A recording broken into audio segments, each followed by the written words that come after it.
నా పేరు నిఖిల్ రెడ్డి. నేను తెలంగాణ అసోసియేషన్ ఆఫ్ క్వీన్స్లాండ్ వ్యవస్థాపక అధ్యక్షుడిని. మా ఆర్గనైజేషన్ తరఫున గడిచిన 10 సంవత్సరాలలో అనేకమైనటువంటి కార్యక్రమాలు చేసినాం. ఆ కార్యక్రమాలకు అనేకమైనటువంటి అతిథులను కూడా ఆహ్వానించినాం. పొలిటీషియన్స్ కావచ్చు, ప్రొఫెసర్లు కావచ్చు, ఇండస్ట్రియలిస్టులు కావచ్చు, ఇంటలెక్చువల్స్ కావచ్చు. అదేవిధంగా తెలంగాణతో సంబంధం ఉన్నటువంటి వ్యక్తులను, మా ఆర్గనైజేషన్ కి సహకరించిన వ్యక్తులను కూడా ఆహ్వానించినాం. అతిథులు మన దగ్గరికి వచ్చినప్పుడు వారిని గౌరవించడం మన సంప్రదాయం. ఈ మా 10వ వార్షికోత్సవ వేడుకలకు కూడా పార్టీలతో సంబంధం లేకుండా అనేకమైన వ్యక్తులకు ఆహ్వానం ఇచ్చినాం.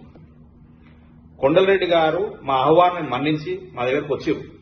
ఇక్కడికి వచ్చినప్పుడు వారిని గౌరవించడం మా సంప్రదాయం. అట్లనే వారితో పాటు మేము కొన్ని టూరిజం స్పాట్స్ కూడా వెళ్లడం జరిగింది.